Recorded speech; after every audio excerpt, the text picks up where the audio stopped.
Assalamualaikum warahmatullahi wabarakatuh. Apa kabar semuanya? Semoga selalu dalam keadaan sehat. Kali ini kita akan membahas materi pembelajaran pendidikan agama Islam, yaitu tentang sholat berjamaah. Tujuan pembelajaran ini, setelah mempelajari pembelajaran ini, diharapkan bisa menjelaskan pengertian hukum, syarat syah, dan rukun sholat berjamaah. Yang kedua, peserta didik dapat mengidentifikasi halangan sholat berjamaah dan posisi makmum yang benar.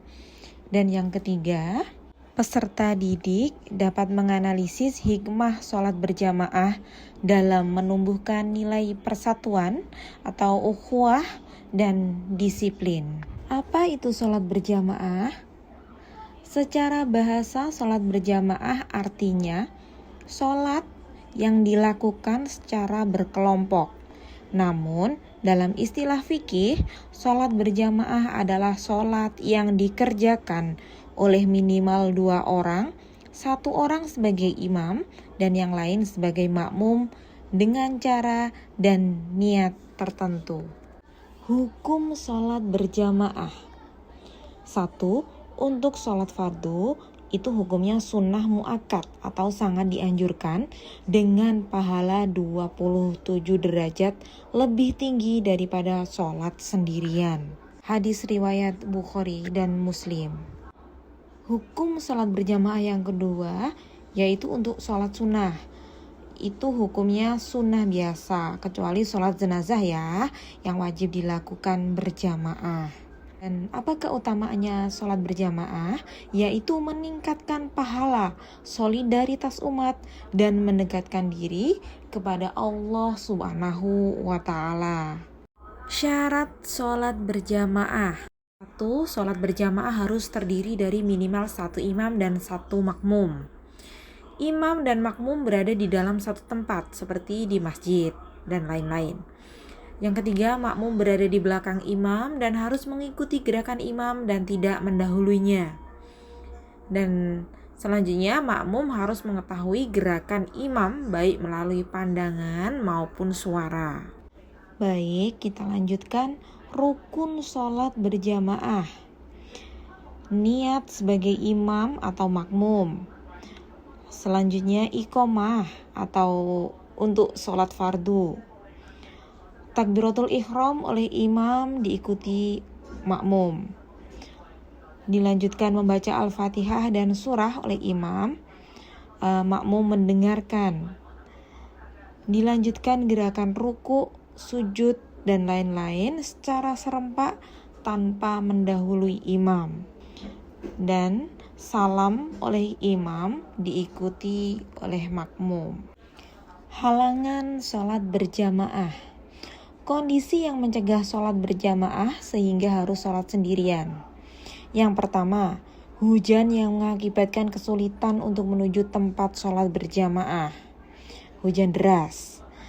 Yang kedua, yaitu ketika datang angin kencang sehingga menimbulkan bahaya, sehingga tidak bisa pergi ke masjid untuk sholat berjamaah. Yang ketiga, sakit yang menyebabkan kesulitan dalam berjalan menuju tempat sholat berjamaah. Yang keempat, merasa ingin buang air besar atau buang air kecil. Yang kelima, baru saja makan makanan yang berbau menyengat, seperti baru saja makan pete atau baru saja makan buah durian misalkan. Selanjutnya, yaitu posisi makmum yang benar saat sholat berjamaah, yaitu makmum berdiri di belakang imam, sejajar bahu, tidak di depan atau di samping. Yang kedua, barisan. Laki-laki berada di barisan depan dan wanita di belakangnya atau bisa terpisah oleh kelambu seperti itu.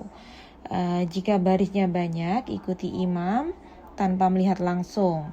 Jaga saf dengan rapi dan disiplin mengikuti sholat berjamaah. Hikmah sholat berjamaah. 1. Keutamaan spiritual atau pahala yang berlipat. yaitu mendapat pahala 27 derajat, lebih banyak daripada sholat sendirian. Sebagai sarana pengampunan dosa dan pengangkatan derajat di sisi Allah Subhanahu wa taala. Mendapatkan doa dari para malaikat. Dan hikmah yang kedua, sebagai manfaat sosial atau persatuan dan silaturahmi. Memperkuat persaudaraan atau ukhuwah Islamiyah dan menumbuhkan rasa kebersamaan antar jamaah. Menjalin dan mempererat tali silaturahim antar sesama muslim. Memupuk rasa kepedulian sosial dan solidaritas antar jamaah. Hikmah yang ketiga, membentuk moral, disiplin dan kepemimpinan. Melatih kedisiplinan waktu dan ketertiban dalam mengikuti gerakan sholat. Mendidik kepemimpinan bagi imam dan ketaatan bagi makmum. Melatih fokus, kekhusyuan, serta tanggung jawab bersama.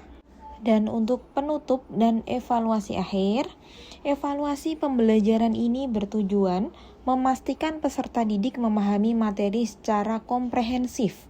Penilaian dilakukan melalui tes akhir modul untuk menguji pengetahuan teori peserta didik. Jadi jangan lupa kerjakan tugas tesnya ya.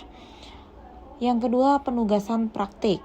Simulasi prosedur secara individu atau berkelompok. Jadi, peserta didik diharapkan nanti bisa mempraktikkan dengan baik sholat berjamaah baik sebagai imam atau sebagai makmum. Yang ketiga, observasi keterampilan. Penilaian terhadap kemampuan peserta didik dalam menerapkan konsep dan prosedur yang telah dipelajari.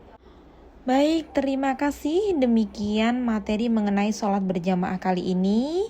Tetap semangat belajar dan jangan lupa untuk melaksanakan sholat 5 waktu setiap hari. Demikian akhir kalam, wallahul muwaffiq ila aqwamit thoriq.